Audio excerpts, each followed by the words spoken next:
Hey there, welcome to the second video of my Walk in the Park series. Some of you will know that I'm in the process of moving and closing my business right now, so things are a bit full on. I was going to be filming the next video for my wellbeing series this week, but to be honest, life's been getting in the way. So instead, I thought I'll take you on another dog walk while I percolate some thoughts on mental health and watch Ocho do her thing. Today we're at Kings Park. It's a bit more open than last week, but it's the closest park to my house, so Ocho and I come here quite a lot. It's a nice social spot for her. She's got a good bunch of dog friends here. And don't worry, I promised a few people after last week's video that I wouldn't say goodest girl again. But she is a good girl. Sorry, I couldn't help myself. So, this week I wanted to talk about mental health. It's become such a big part of my life, both personally and professionally. Between my own wrestles with it over the years, the work I do now with hospitality leaders, and the way I've seen mental health shape lives, it's something I think about a lot. For those who don't know my backstory, I run a popular award-winning restaurant and bar in Bournemouth for the last 10 years, but the post-COVID years, they hit hard, harder than I realised at the time. My mental health dropped through the floor and it affected my mood, my relationships, my physical health, everything. Things came to a head when my panic attacks worsened and I had one in the car while my wife was in the passenger seat. It was the first time anyone had seen me have one, and that moment changed everything for me. It was my wake-up call.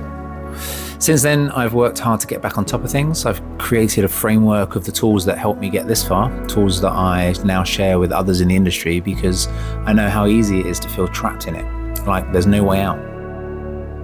Today's video isn't going to be full of answers. Like last time, it's more of me just reflecting, sharing what's helped me, and hopefully giving you something to think about as we walk.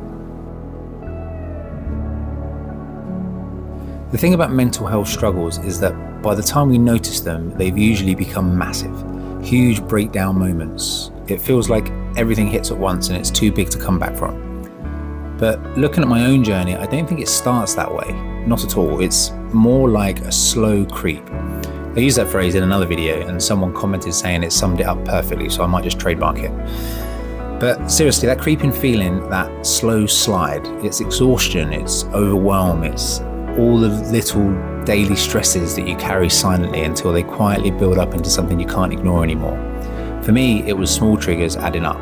A financial burden here, a relationship tension there, work stresses piling up in the background. One by one, they build, and your body, it gets used to operating in a fight or flight mode. Full time, that constant hum of tension where your body's chemically conditioned to expect something bad just around the corner. It's not a good place to live in, but you don't notice it until you're fully in it. The past blurs with future worries and everything feels overwhelming, and the idea of fixing it, completely unattainable. Before you get to that point though, there are warning signs. You just don't always spot them. Phrases like, what's the point, or I can't be bothered, those little attitude shifts, they're signs, indicators that your system is heading somewhere that you don't want to go. I actually made a full video on red flags to spot before burnout and anxiety take hold. I'll link it somewhere if you want to check it out after this.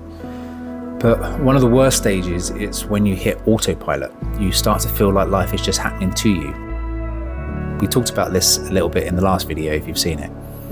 You start feeling like you're steering the ship, and that's when the loneliness really sets in. For me, it was one of the hardest parts, feeling like no one around me could possibly understand where I was, or so why even bother trying to explain? I am lucky though. Some of you know my wife. She's definitely a talker, but more importantly, she's a listener, a really strong one. After that panic attack in the car, she changed her approach with me. She didn't let me shrug it off. She actually made me sit and talk through what I was feeling. And just like that, talking about it properly was enough to shift something. It was like flicking a switch. Not one that solved everything, but one that turned me back in the right direction. That conversation didn't fix me, but it was the moment I started confronting it. And that's why communication matters. It's something I said in my last video, that communication isn't something you do when you're fixed. It's part of the fixing. Sharing your struggles is progress. I saw it recently actually. I've got a hoodie from a brand called Boys Get Sad Too, and I wore it at Glycinate Festival the other week, and honestly people ran across fields just to tell me that they had one too, or that they love seeing someone else wearing it. Total strangers, proud to acknowledge it. Now that's acceptance. That's people being proud to communicate that they're struggling. It's not about being fixed, it's about being open. So after that conversation with my wife, I started looking properly at what had got me there, the triggers. What were the things that had dragged me into that place? Work was a big one, prioritizing the business over everything else. But deeper than that, I realized it was overwhelm from too many tasks, feeling disconnected from everything but work goals. Loneliness from isolation, a steady creep of unworthiness because I focused only on the negatives and ignored the small wins, and feeling stuck in environments that drain me. I touched on that last one in the last dog walk video about surrounding yourself with the wrong energy. It's easy to convince yourself that those environments are necessary. I told myself that as a business owner, being exhausted and overwhelmed was just part of the job. I thought, at least I'll know I gave it everything. But giving everything doesn't mean sacrificing yourself or the people around you. The thing is, when I look back now, the solutions that helped me, they were simple, almost embarrassingly simple. And that's probably why I missed them.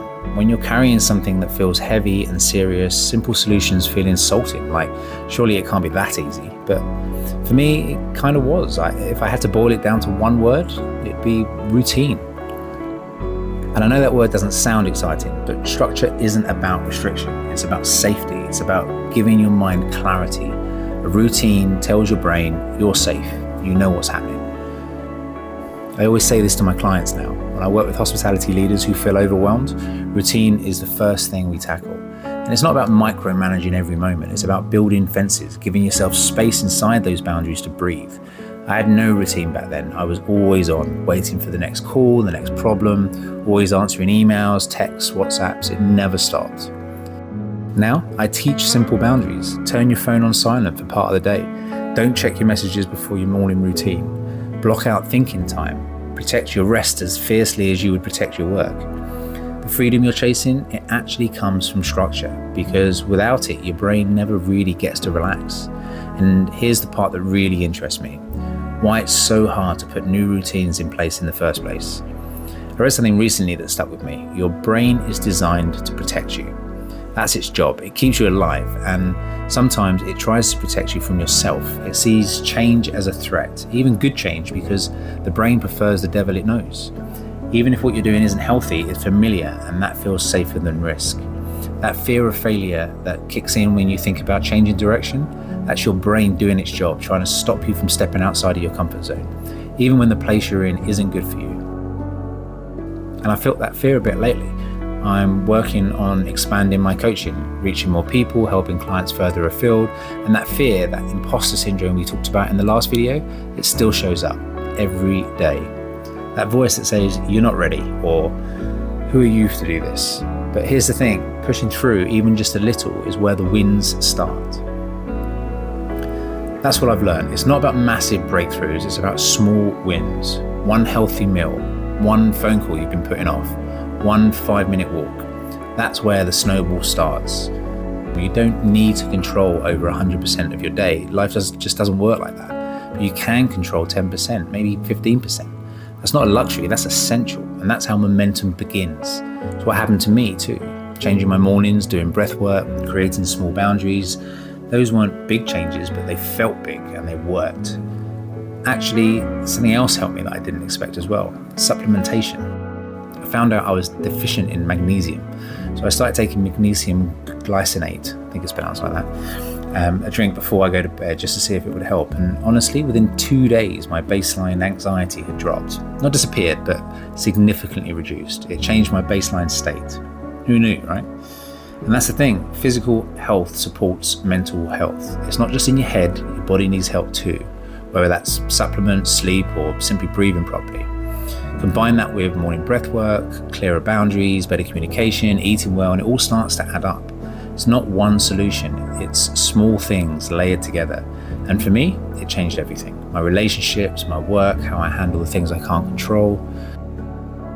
I've actually created a load of documents that break some of this down, tools that I use myself, that I share with my clients, things like a guide to building a simple morning routine, tips for setting boundaries in your day, and even a document designed specifically to help you when you're in the middle of a panic attack or an anxiety spiral, to help you slow things down and just breathe through it. If you want them, just drop me a comment or a message and I'll send them to you. They're completely free.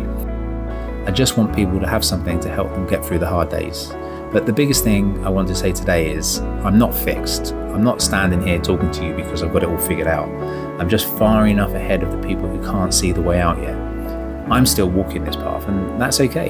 Communication isn't something you do once you're healed, it's part of healing. Talking, sharing, including people in your process, that's where it starts. So if you're watching this and you're feeling stuck, reach out, leave me a comment, send me a DM. I'd love to hear from you. Share your journey with me, and thank you for being a part of mine. I'm honoured to have you walking alongside me while I walk it. And as we finish this dog walk, just remember, your brain isn't broken, your mind isn't failing. You're surviving with the tools that you had. Maybe now it's time to get you some better tools. And remember, you matter too. Don't forget that.